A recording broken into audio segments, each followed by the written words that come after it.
¿Desea el compareciente hacer una exposición previa?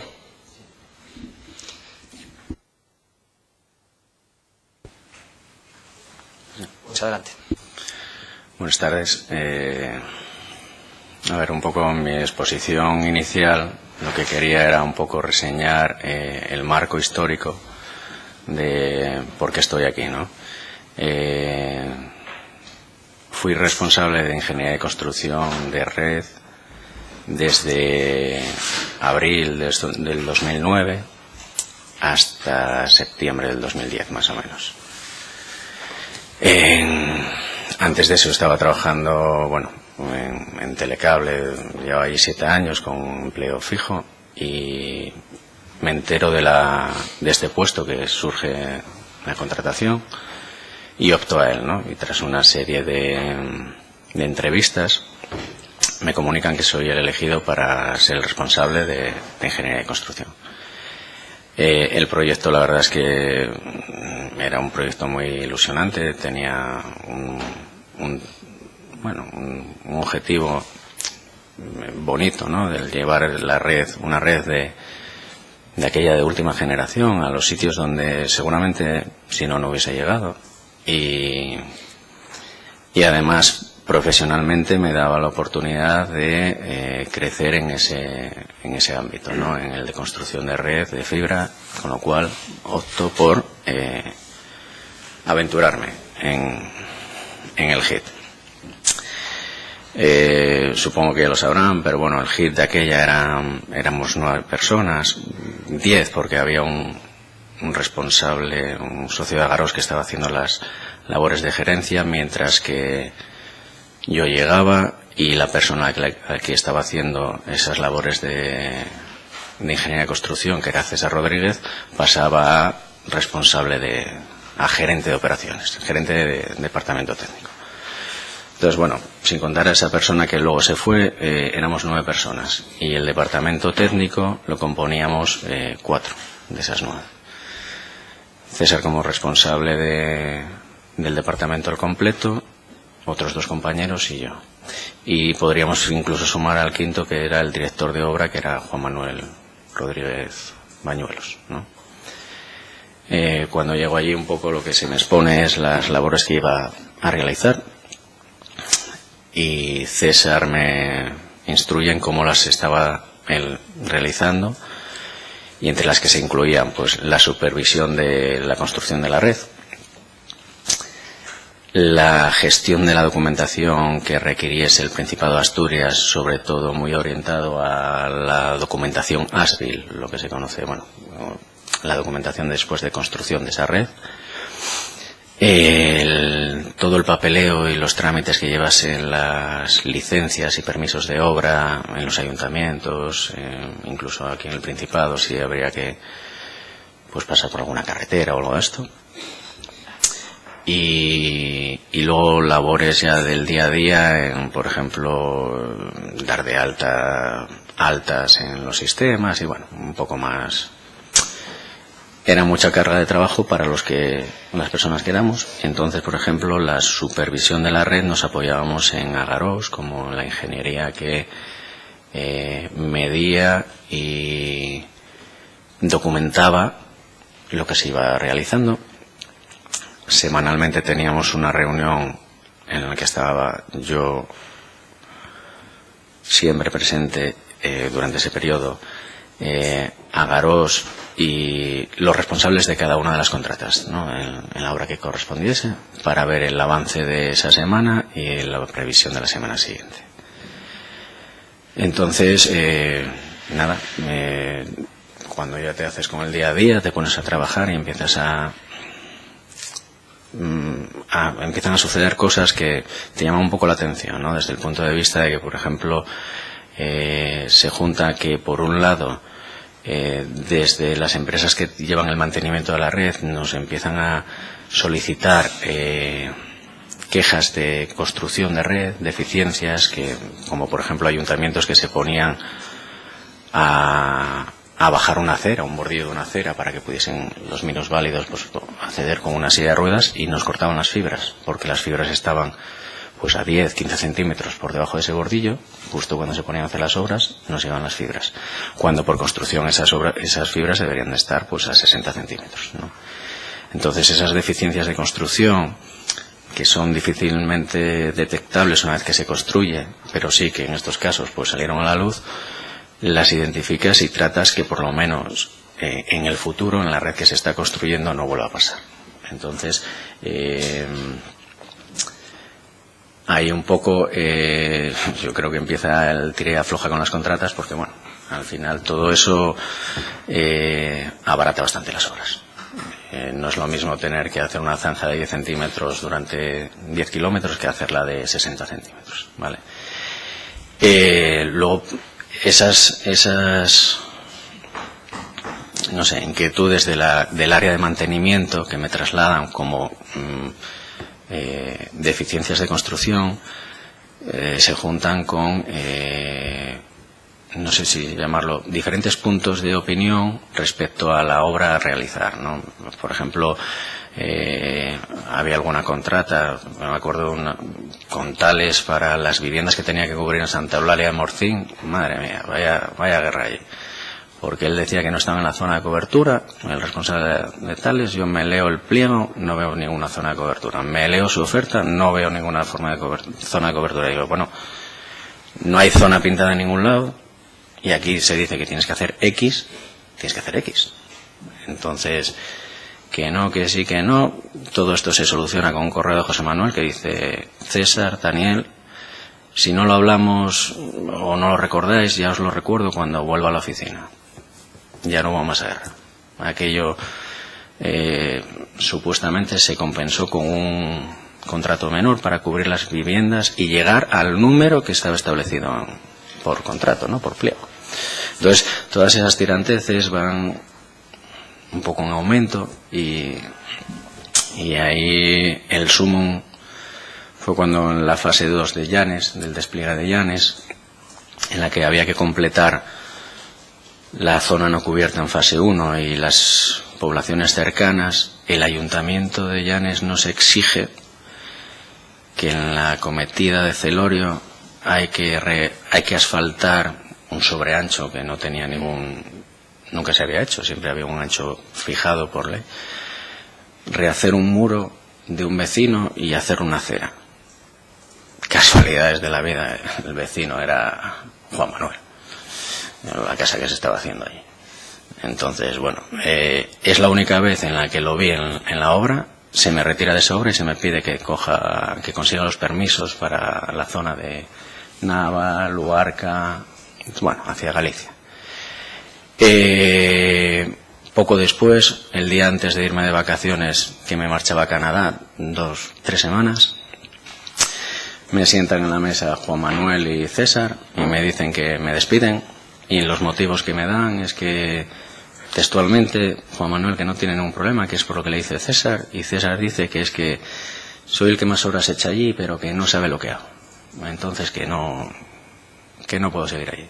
Y doy de baja las vacaciones porque nunca me habían despedido, para enterarme de que cómo estaba eso. Me despidieron improcedente, me pagaron el máximo. Los abogados que consulté me dijeron: mira, es que no tienes nada que rascar, o sea, ellos están reconociendo esto como improcedente, como mucho si consigues es que te readmitan y vas a volver a estar ahí. Con lo cual, bueno, pues me voy para mi casa, con la suerte de que a la semana recibo una llamada de un director de Telecable para volver para Telecable. Entonces, después de todas las horas quitadas de sueño por trabajar y encima para no ser agradecido, pues casi hasta que descansé después de esa fase, ¿no? Entonces, bueno, un poco ese es, entiendo que el motivo por el que estoy aquí, por esos trabajos que desarrollaba en el HIT, y bueno, yo no tengo nada más que añadir así como introducción, ¿no? A su disposición para contestar preguntas. Muy bien, muchas gracias. Comenzamos, por lo tanto, con el turno de preguntas. En primer lugar, tiene la palabra el Grupo Parlamentario Podemos Asturias. Gracias, presidente, y gracias, señor Mestral, por comparecer hoy y por la introducción que acaba de hacer, que nos ha dado una información muy relevante algunas cosas que nos habían llegado, por otro lado, por diferentes o desde diferentes fuentes, y que usted confirma en algún caso, y que nos parece gravísimo. Nos parece que nos consta que se han cometido irregularidades, por eso estamos aquí, por eso está judicializada esta investigación. Y lo más grave es que en HIPAA había y hay gente que sabía lo que usted denunció a sus superiores y lo que hicieron fue apartarle a usted de la empresa. Por lo tanto, nos parece gravísimo. A mí me gustaría hacerle algunas preguntas. Algunas tienen que ver con este, digamos, episodio, esta situación que se dio en la obra en Llanes, y otras un poco más generales, si tiene bien contestarme.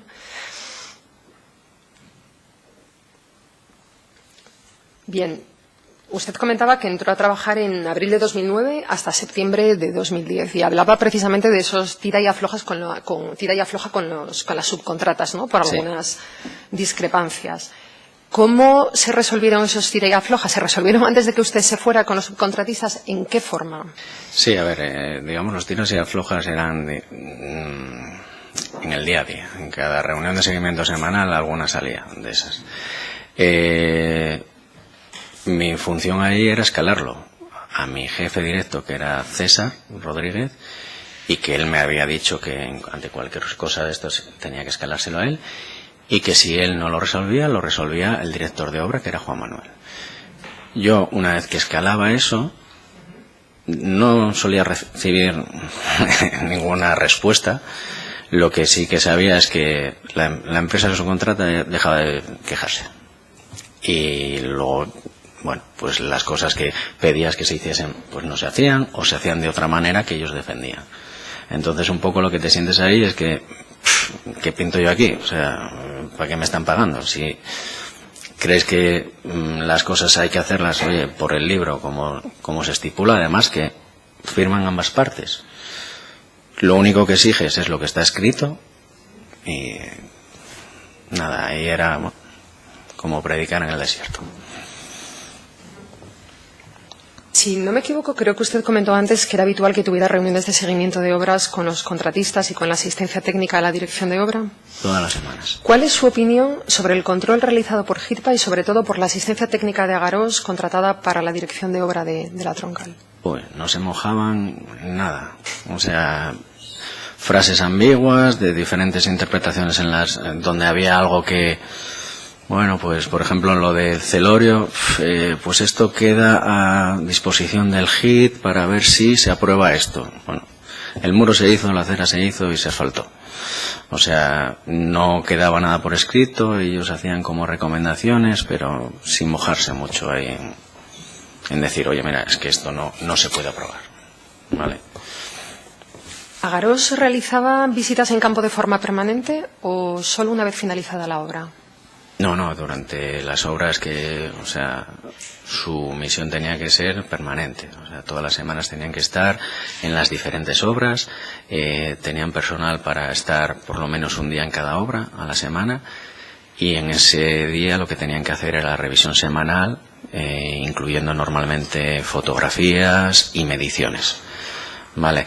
Mediciones de lo que es la obra civil, porque para este tipo de despliegue no es solo tirar fibra y luego medir a ver si la fibra está tirada y si da buenas medidas reflectométricas, sino que hay que también comprobar que la obra civil se lleva a cabo tal cual se estipuló, ¿no? Entonces eran ellos los que tenían que corroborar y confirmar que se estaba haciendo tal cual se había firmado, sobre todo porque el mantenimiento de un tipo de red bien construida que no esté bien construida es diferente y nos iba a repercutir a corto o medio plazo. Gracias. El autor del informe de auditoría, que no sé si usted conoce, no sé si está al tanto de los últimos... Bueno, se ha realizado un informe de auditoría recientemente en el mes de junio o julio.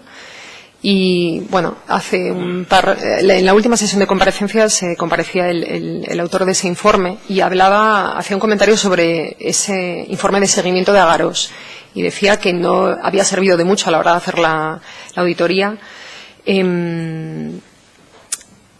por su calidad, ¿no? Y claro, nosotros nos preguntamos que Agarós, en fin, no solo facturaba antes de tener adjudicados los contratos, sino que el servicio prestado además parece que no era el adecuado a la vista de algunas declaraciones.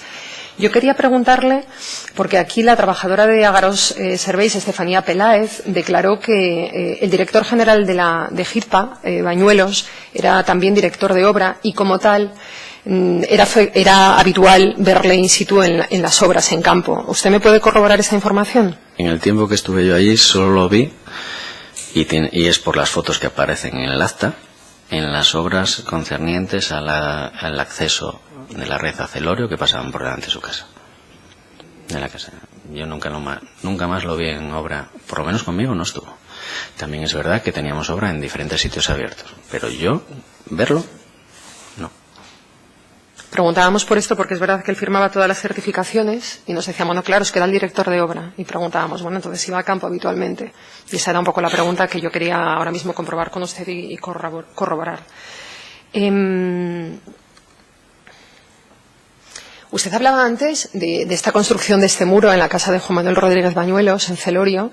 ¿Usted sabe de alguna otra irregularidad en el despliegue de la troncal de Oriente en el área de Llanes?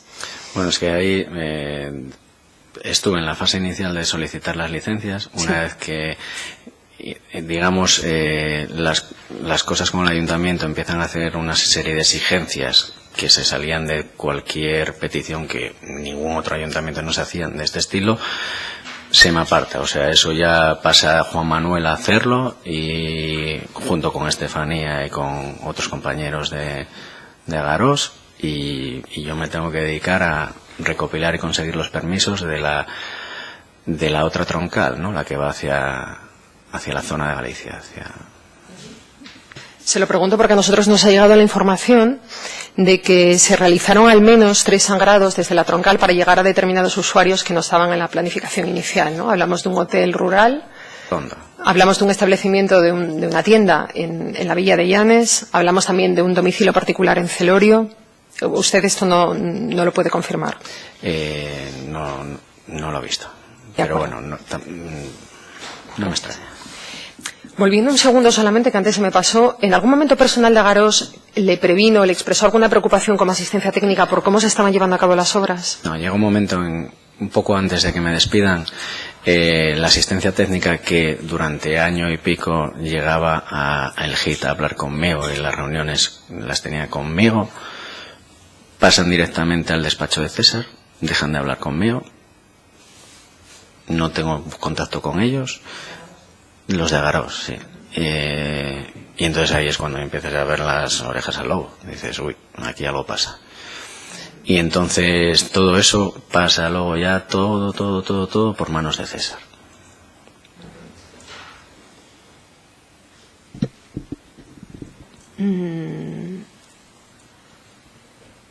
Bien, usted entonces puede poner tan solo ese ejemplo. Voy a preguntarle si era habitual que sus superiores determinaran la forma de actuar con el adjudicatario de la obra, sin concretar periodos de garantía, condiciones de los pliegos, saltándose su responsabilidad en la obra. Esto no sé dónde se ha hablado, pero ya estaba hablado de antemano cuando se empezaban esas obras. Y bueno, es eso, correos como esto, no, esto ya está hablado. Bueno, hablado no sé con quién, pero conmigo personalmente no. Y es que aunque lo hables conmigo, no es lo que está firmado, con lo cual, ¿sabes? No sé. Por algo estamos aquí, yo creo.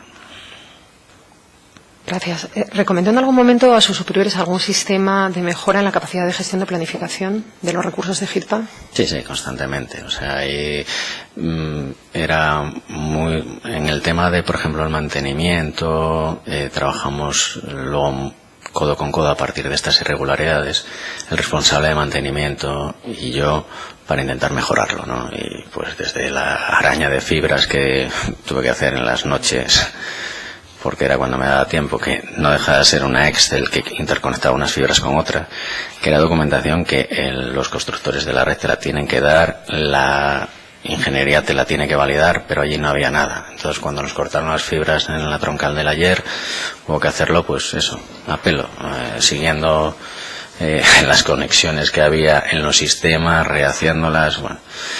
Y bueno, pues se sugiere, oye, esto tenemos que tener herramientas que puedan hacer esto automáticamente, porque el sistema que yo llegué ya estaba implementado, no sé quién lo hizo, pero hablando un poco mal, aquello no era una patata, no servía para nada, o sea, era todo manual y poder gestionar una troncal mejor con una Excel que con un sistema que estaba pensado y definido para eso, ya lo dice todo.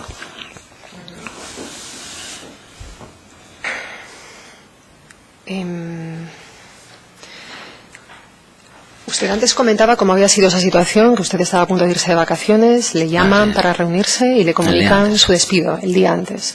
¿En ningún momento había recibido alguna nota, advertencia? No, nada. ¿En ningún caso? No, nada.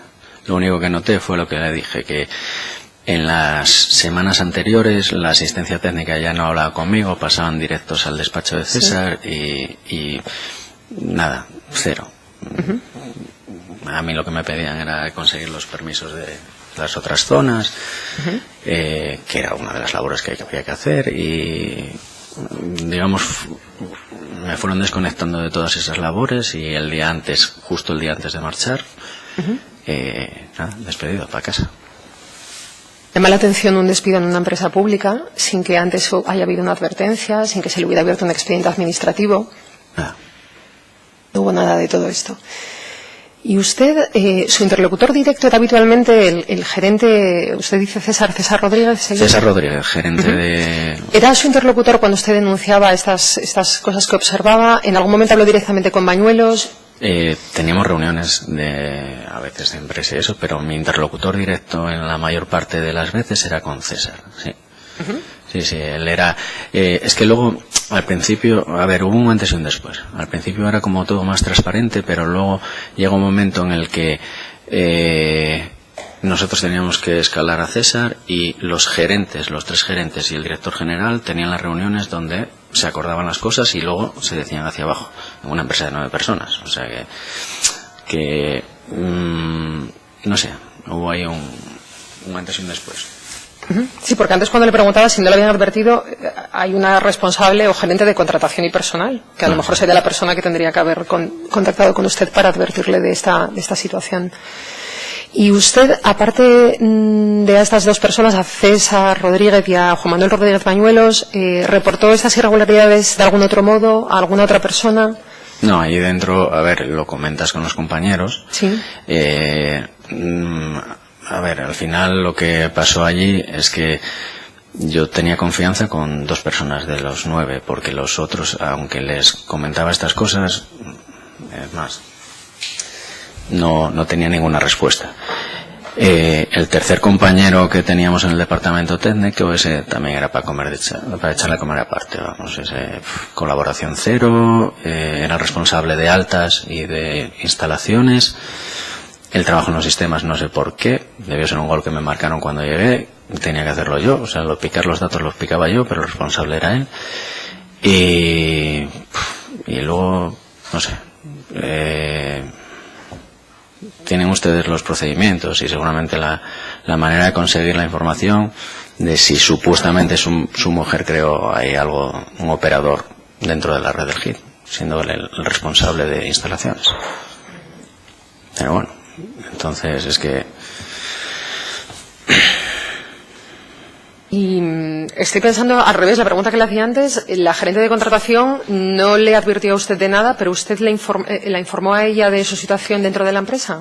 El informe, o sea, no, yo con la gerente de administración poco trato tenía y ella solo se dedicaba, no sé,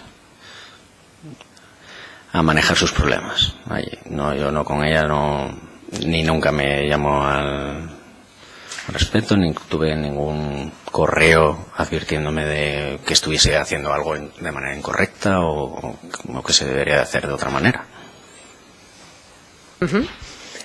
¿Y usted dentro de la consejería no lo comentó con nadie tampoco? Dentro de la consejería, en la información que se subía y que alguno de los jefes de servicio revisó, me pedían hacer correcciones. Oye, esto no encaja, esto no sé. Y esa información, esa documentación tenía que volver a bajar y la tenía que volver a revisar a Garós junto con la contrata correspondiente. Bueno, digamos, yo seguí los procedimientos internos de avisar a mis responsables, que fueron los que me contrataron, por cierto, para hacer ese trabajo. Le voy a hacer una última pregunta sobre algo que ha mencionado usted y que no sé si he entendido bien. Usted hablaba que, le pregunto por a qué operador se refiere, hablaba de la mujer de un empleado que... Supuestamente, ¿sí? La mujer de ese empleado creó un operador, ¿sí?, para dar altas en el GID. El empleado era el responsable de instalaciones, que ha pedido la carta, creo que ha pedido la carta y se ha marchado. ¿Qué operador es? No me acuerdo el nombre. Vale. Pero bueno, si... A ver, yo hablo de supuestos, no tengo datos de esto. Pero si es verdad, seguramente en la documentación que se les pida se podrá ver, ¿no? Todas estas cosas llevan unos procedimientos legales. Sí, yo me pregunto si esto es legal, claro. Eso ya... Muy bien. Pues le agradezco sus respuestas. Gracias. Gracias. Tiene la palabra el Grupo Parlamentario de Ciudadanos. Buenas tardes. Por lo que usted ha explicado, entiendo yo, por tanto, que el señor Bañuelos, tanto en su condición era por un lado el director de GIPTA, el responsable último, pero también era el jefe de obra. Es decir, que todo al final lo firmaba él. Todo lo que se firmaba, sí. Todo lo que se firmaba lo firmaba él. Es decir, que en su caso, por ejemplo, usted entre sus atribuciones no tenía firmar nada. Es decir... No, bueno, la única vez que firmé algo que creo que era un documento así legal llegué de una entrevista, me parece que estaba en Vegadeo, en el Ayuntamiento de Vegadeo, aún así, y la responsable de contratación argentina me puso y me dijo: toma, firma este acta de una mesa de contratación que eras el vocal, no, el suplente, y no estaba tu jefe, toma, firma aquí. Y yo, ¿cómo voy a firmar si no estaba? Tú verás lo que haces. Pues la única vez que... Respecto al pliego de condiciones de la obra, una de las cosas que se ha dicho en la auditoría es que, en la auditoría de Arroyo Norte, es que faltaban elementos, por ejemplo los descompuestos a la hora de realizar la obra, que vaya, que es una cosa rara. Es decir, que normalmente en una obra medianamente seria está bastante bien especificado, calidades, etcétera, etcétera. ¿Puede usted corroborar esa afirmación? No sé de memoria cómo estaba documentado lo que se facturaba. Lo que sí sé es que se facturaba según el preciario estipulado, se hiciese o no se hiciese así. O sea, lo que no teníamos en la obra, en la parte civil de la obra, digamos en el picar zanja, tirar tubo y todo eso, era, por lo menos yo no vi o nunca me llevaron, fue pruebas de que se hiciesen según lo estipulado, ¿no? ¿Cree usted que en lo que es la dotación económica de la obra, respecto a lo que usted vio, había sobreprecios? Es decir, que la obra estaba calculada desde un punto de vista de su coste por encima de lo que realmente valía en realidad. Yo creo que con ese dinero se hubiera podido hacer muchas más viviendas, si se hubiera hecho bien todo, desde el estudio de despliegue hasta la obra en sí, ¿vale? Si estaba por encima o si eran los costes de mercado, eso no lo digo porque, por ejemplo, él dijo que, respecto a una cuestión de obra civil, sin entrar en cuestiones más técnicas, que con el precio que costaba una arqueta o cualquier otro constructor o cualquier otro hubiera hecho 3. ¿Cree que realmente... lo digo porque casa también con el otro nudo, porque según va uno avanzando en este tema se ve que hay un cierto nudo que relaciona, en fin, al señor Bañuelos con FICA y con Agarós, ¿no?